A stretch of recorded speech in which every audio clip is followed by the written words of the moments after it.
Welcome to Moonlight Madness, and today we're doing the signs of Earth, the Sun, Moon and Rising.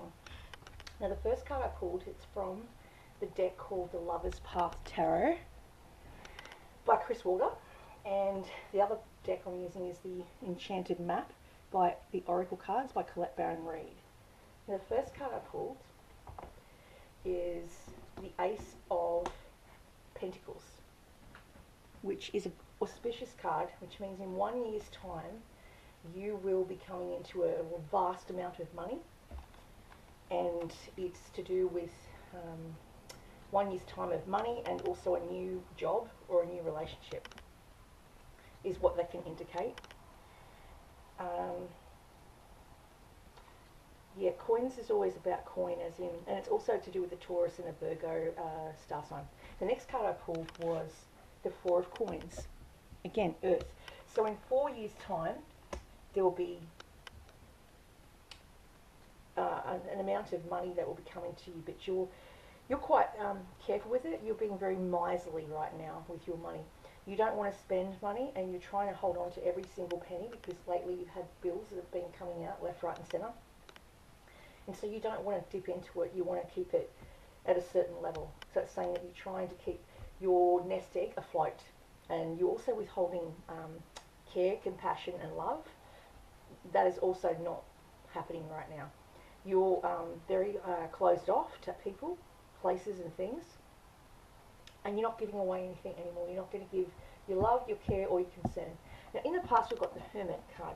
This represents a Virgo energy. So the Virgo energy is the Hermit card. So maybe in the recent past you were quite busy, just studying, being studious, looking and investigating, researching.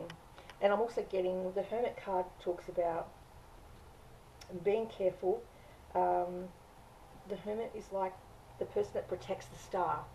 So the Hermit card to me is very similar to the Star card, because the Hermit runs around lighting a lantern to light people's way home.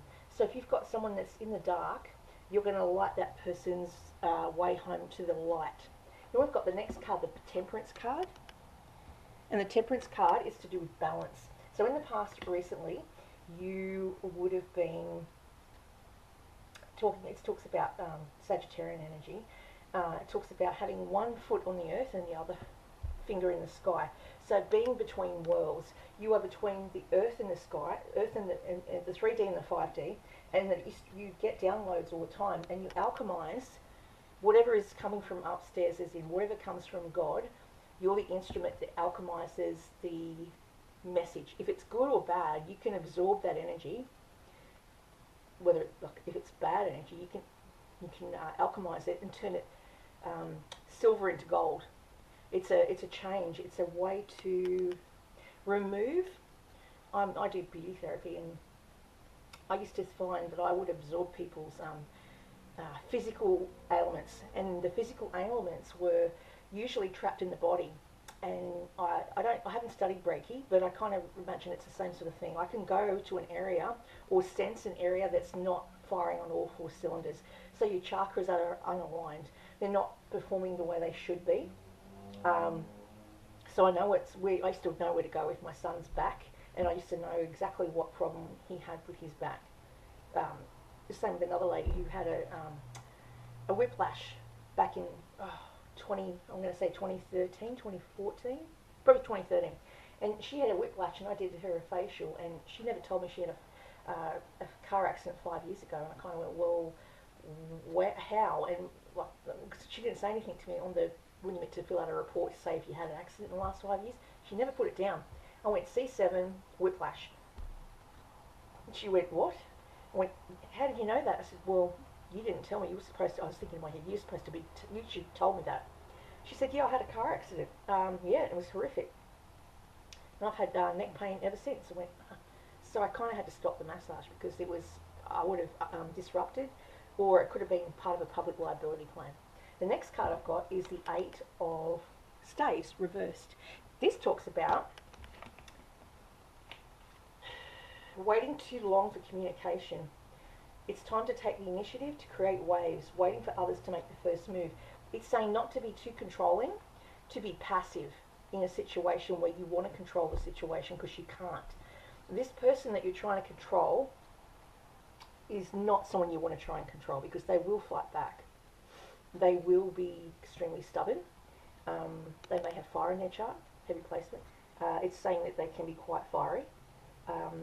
So you kind of have to let them come to you and tell you what's wrong or what they need. Let them come to you is what it's saying. This is the advice I'm getting. The next card is the awakening. This is the sun card. It's to do with children. You may want to do a job in the future where you're looking after or protecting young children from harm, child protection services, or you may want to do something where you're helping kids evolve out of situations they don't want to be in, where they're at risk of harm. I had an incident about a week ago with a young boy. He was in the middle of the road, and it was late at night. I was walking. I was drawn to go walking. I don't normally go walking that late at night, but I went walking. And I found this kid on the middle of the road, and he was screaming out for help. And the cars just diverted around him like he wasn't even important. And I kind of went, no, that's not on. I ran to him. I didn't even worry about my bag. I just ran to him, and we picked him up off the road onto the sidewalk, and I just sat with him. And lucky I had tissues, I had a Panadol, and I had Rennie for upset stomachs, just for peppermint. So I gave him all three of those things. The girlfriend put the tissues on his ankle because he had a big 6 centimetre diameter, 6 centimetre long shard of glass embedded in his foot. That's why he couldn't get off the road. He had an altercation with another kid and over his girlfriend, and I just went, oh my God, and I just kind of sat with him. I tried to extract all that, like the Temperance card says, extract that negativity out of him because I was worried about him. I didn't want him to be in pain. And so I sat there and held his hand, and then I massaged, like did a tapping motion, like a pressure point to try and relax the back, the muscles, to sort of calm him down, because I was worried about him going into, not stress, what's it called, shock. That's what I was worried about. So that's why I did that. And we waited for the ambulance, and we finally got the ambulance there, and I waited so I could talk to the ambulance and tell him what I had administered, what I'd given him, so that when he went to hospital, he was given the right medication and not the wrong medication. That was my main concern. So that's what I did, and he, I was so worried. I called up the hospital the next day. I couldn't remember his name because I was in shock. And they couldn't give those details out, but I explained the time and the time it happened and the time he would have gone in the ambulance and all those things. I explained that, and they said, "Oh, okay, yep." And they went, "Yep, he's okay, he's doing well." I said, "Tell him that the girl that looked after him that night, that's my name, Kelly. Tell him that I'm just checking on him to make sure he's okay." And they said they'd pass it along. And then 2 or 3 days later, I think the shock kicked in. Because the adrenaline kicks in first and then the shock comes later. So I got so upset. They say you're worried sick. I was literally worried sick. I vomited. I couldn't stop vomiting. I went down the street where it happened and it triggered me, and I was extremely unwell. And so I had to go to the emergency department on Monday to get checked out for vitals. I was just upset. I was very upset, worried about him. And they kind of said, "Well, you're okay to go home." I said, "I just want to hide. I just want to be away from people." It was very confronting, and I was very emotional, and I was really worried about him. Someone's kid, right? Someone's little boy. He's 17, but he's someone's child.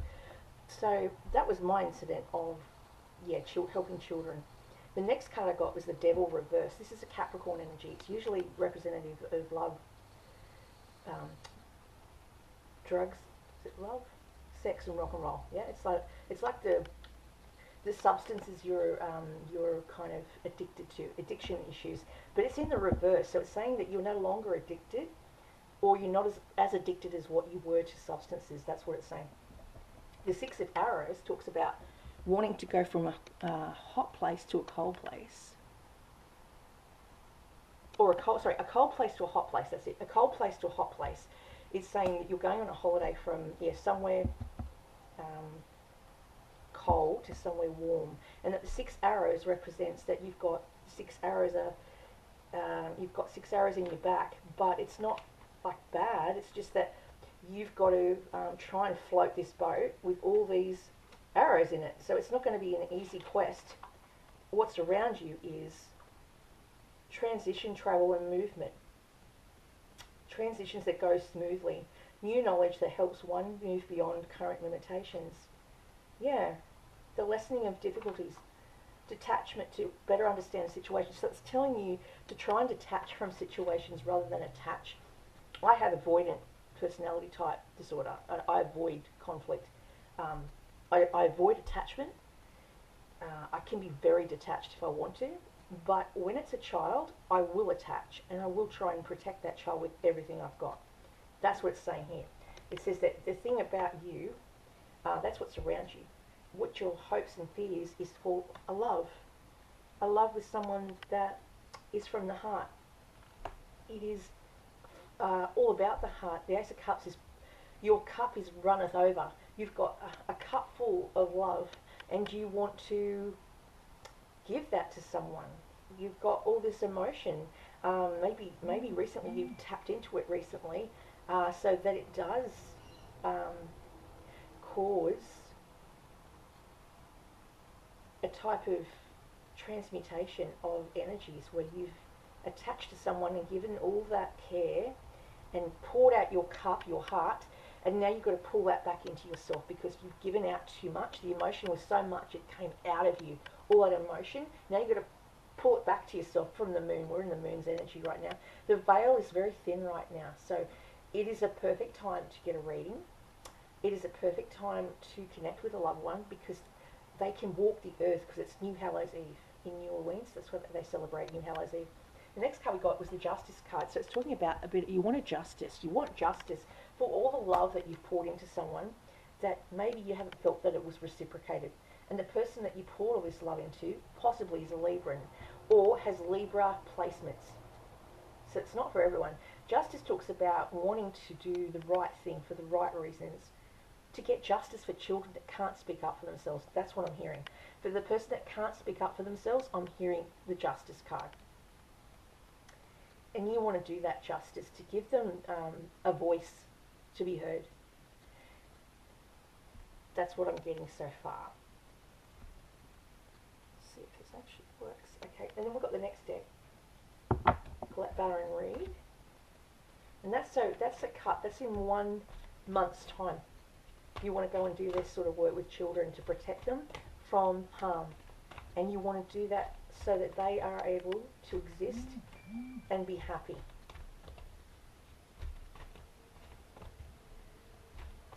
Oh, okay. Really cool.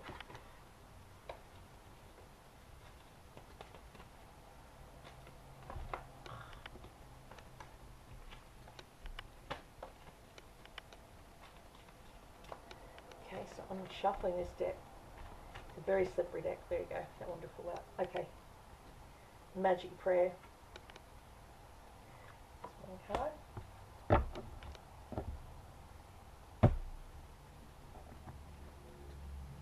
Wishing well. Okay, so be careful what you wish for, you just might get it. That's what I get from that card. Alright, so we're going to do Wishing Well. 48.